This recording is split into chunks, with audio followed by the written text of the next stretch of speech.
So that night, as I mentioned, we landed in Macon, Georgia, right? Now, initially, when we thought when we come to America, we picked Georgia, and on the paper it says Savannah. Okay, so even though we landed there the next day, we still asking, are we in the right place? We're supposed to be in Savannah, the wrong place, We didn't know, because again, we took the ticket and we just go wherever they tell us, right? And we thought maybe we still got another spot to go or what, even though we stay in the house. But we look at it, where we are? Warner Robins, Georgia, right? But on the paper said you are supposed to be, in Savannah. Come to find out, it was the Catholic Church in Savannah that sponsored us, and the church that sponsored us in Warner Robins, Georgia, is called Sacred Heart. And there were 2-3 families that sponsor, and there's a priest there named Father Marvin DeFloy, who actually started a conversation with the parishioner. Hey, anybody want to sponsor it? And there were 2-3 families steps up. So I'll mention these 3 particularly because they at least they put a lot of effort in the first beginning to help us get out on our 2 feet. Then I do know why these people were sponsored. So first they were Frank Sell and Joan Sell. She was a military nurse in Vietnam, serving in the Vietnam War. He's also I believe in the Army as well, or Air Force, either way. I do know that Warner Robins is the Air Force, but anyway, both of them did serve in Vietnam, in war, and they go through the experience, and they see what's over there already, So for them to come out sponsor, there's something in there for them to. I guess they want to help out those that that I need.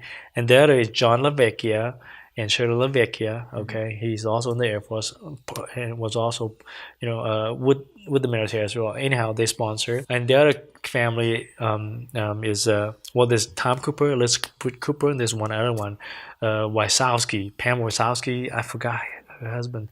So they were 4 family initially, help us to get on our feet. How did they help you? So first, the first thing they help us is basically the daily stuff. It's like take care of the kid to go to school, find job for my parent. Drive around because we don't have to drive. Another thing is no English, right? So none of us can speak English. Right. So I was the leader, actually the head of the family at that point. Helping translate and do the best I can. The way we speak is with sign and language and stuff. Now, of course, interpreter come the first night, but only as needed, right? So from now on, it was the sponsor who take us, to see doctor, take us to go grocery shopping, take us to school, take us to church. Now obviously when we first come in here, we all need to get a physical exam. So it's like the first month, man, it's like we're going to see some kind of doctor appointment every other day. We go to check everything, check your urine, check your blood, it's everything, right? And you can imagine how difficult it is if you cannot communicate. And here my sponsor trying to explain to my parent, you need to take urine sample, you need to take stool.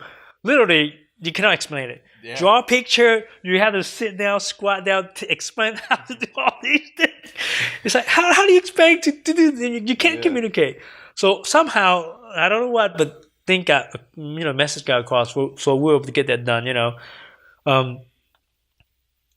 The thing is that in my life, as far as I remember, I hardly ever go see a doctor. There's no doctor, right?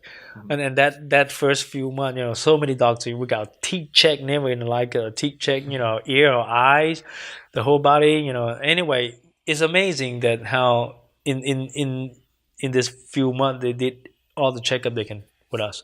So that's the first thing, the health is so important. So the other thing that they help us is teach us English. They were folks come to our house, sit down in the living room and teach us ABC. Start from ABC. So teach us English. And then, of course, go to grocery store. They would take us to grocery store. Oh, man, that was awesome. They take us to this place called Family Mart. It's kind of like Kroger. Then when they were going there, I didn't say it, but anyhow, I was amazed, right? I'm pretty sure my parents were, there's so many things in there, right? You got meat, canned good, everything was lined up so pretty. Never seen such a big store like just that. Just that variety of stuff. Varieties. This is amazing. Anyway, they were there, right? And obviously over here, everything's so nice and organized. So that's one thing. And of course, one other thing, I guess, is that everywhere you go, over here we haven't seen any blonde-headed person, right? Over here, everywhere's blonde-headed person, right? Now, over there, we would look at staring them, and over here, they were all staring at us, right? When we go shopping, people were staring at us where these people come from. That's normal, right? We were the only family, as a matter of fact. Back then, I don't think there are that many Asian there. Right. So they would look at you and they would, kind of stare your two eyes and say, "Oh, where are these people?" But anyhow, people were great. They're very courteous. Again, as mentioned previously, is that when we first met, the people hug us. So people will go. When we go to church, people give us a hug.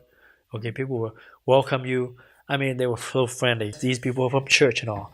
Okay, so they take us. Now we went learn ABC at home first for a few months, and then after that, they take us to a Baptist church where they have formal English language to teach you. Still, we hadn't gone to school yet. Okay, until later on.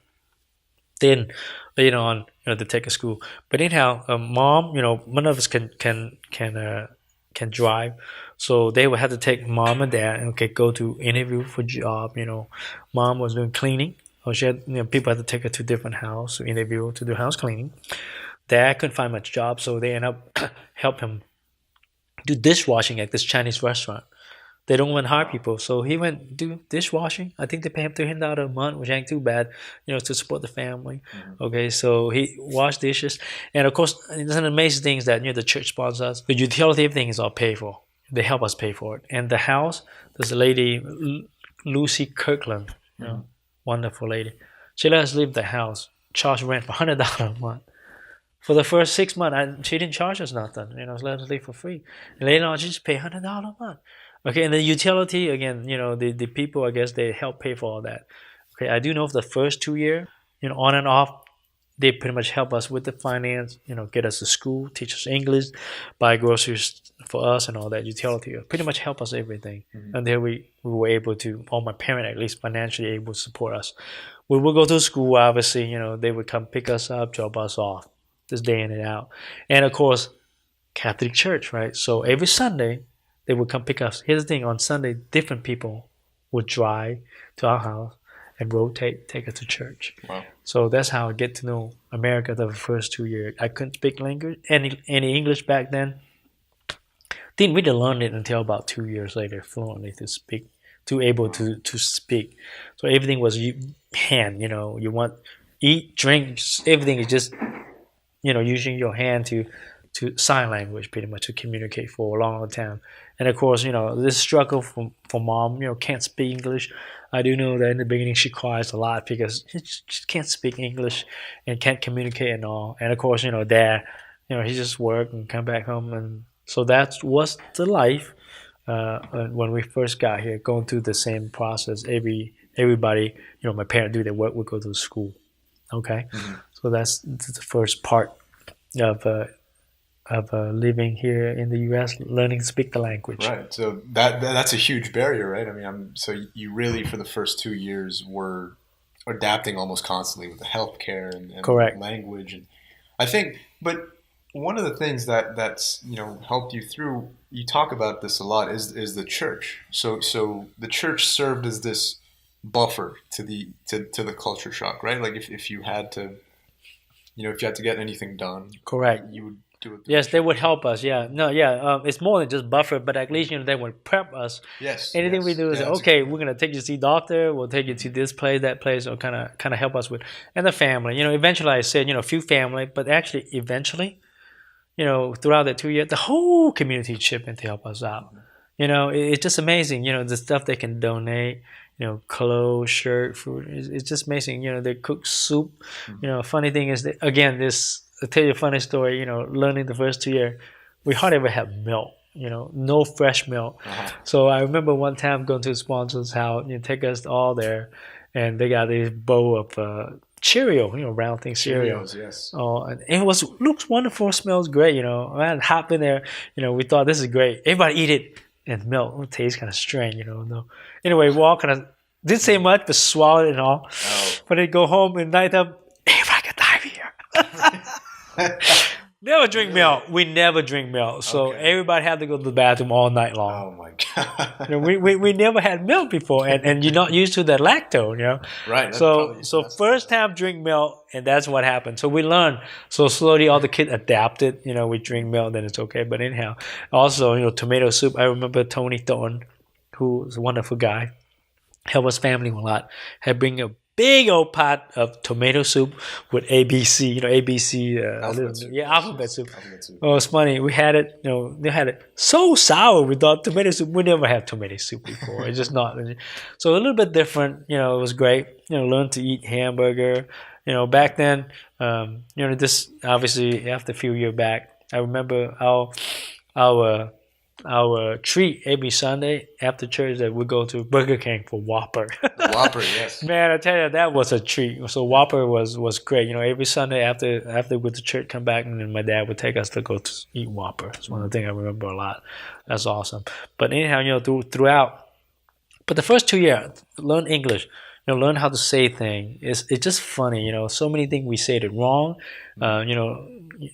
And of course, when you listen to teacher, you listen differently. So there's a challenge in twisting your tongue. Sometimes we say the right word, say the wrong way. Good word become bad word and all that stuff. Mm-hmm. We'll learn a lot. And I did have to say that the people taught us, the teacher, man, they were so patient. It's just amazing. It's amazing. So slowly but surely, you pretty much adapted to it, and I mean now you're here, right? Right. My final question to you, I have two questions. We can combine them together. Throughout your journey, there was a lot of uncertainty. Right. When people watch this video, they're going to notice that you say, we didn't know where we were going, so we just kind of did it anyway. And so, how did you deal with that anxiety and that uncertainty? Pretty much all the time. Well, yes. So I mentioned my mother did cry initially, because she can't speak. I mean, there's no relative, no friend, nothing back then. Right. So it's nothing. I guess at the point where we're at in the camp, you have to go somewhere. You can't stay in the refugee camp. You cannot go back to Laos. There's nothing there, right? You can't live there. No, you have to go. You just have to go. So we just have, it's by fate. You pick a destination. We signed up for 5 countries, end up to be America. We just go to America. We thought we were going to be end up in Savannah. No, we end up in Warner Robins. So we really don't know where we were going. We don't. We just happened to be there because that's how it was destined. So we got there. So you accepted and moved forward. Correct. Yes. And then lastly, if there was one thing you want the audience to take away from your story, what would that be? Well, I think perhaps we need to learn to look at I'm not the only one to tell a story. I'm pretty sure other people have it. It's a human struggle through life, okay? We all pretty much live in this planet the same, right? I have to say one thing. The communists have very good propaganda, right? Mm-hmm. For the good of brotherhood. If that was true, if everything lived like brother, it would be wonderful. But that's not true. That's their propaganda. It isn't, right? So right now, I'm a refugee. Many immigrants come here, and we see the struggle every day out there. We have a lot of refugees now, in the Middle East are struggling too. In America, living in America is really, the land of the milk and honey. Mm-hmm. We are so fortunate to have so many things here. If you're willing to work for it, you can have what you want. Do it legally, don't harm anyone. You have it, correct? So what I like, share my story is that, we all have, every one of us have these struggles. But how do we go and let people know the struggle don't have to be like this? If we, as brothers, work together, obviously politically, we're all divided and all that. Mm-hmm. I often struggle with myself. Here I am, a refugee coming in. What about the refugee, in the Middle East? What do we do? So let's struggle with it. We want to help them too. Them have the life to live in. To take away from this story is that human struggle is the same for everyone. Mine may be from Laos to America. Other may be from India to other places. In other words, the struggle for we all have it, but it's important for us to learn everyone's story. So we learn from, if there's a mistake made, learn from it, and to do better, to share life together, help one another out. So I like, for people to take the story, learn from it, that there are so many good people, even though we struggle to from the commoners out. But along this journey so far, there are so many good come out of it. All the people that I met through life help out, sponsor out, and come into, to America. We do have people who badger America, all this. But you know what? There's yet so many good things we need to look at, It provided us so much that you won't find in any other country, okay?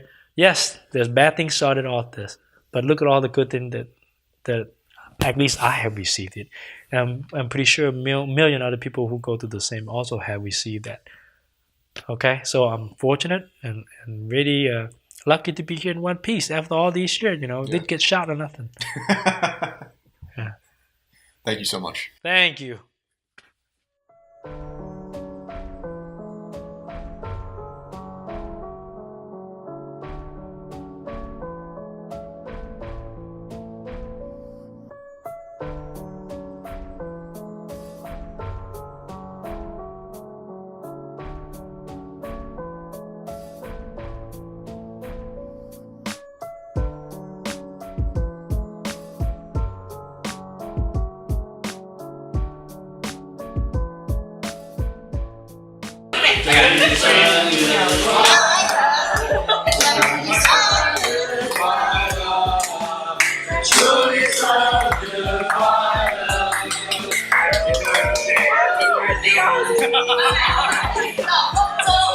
我的天哦！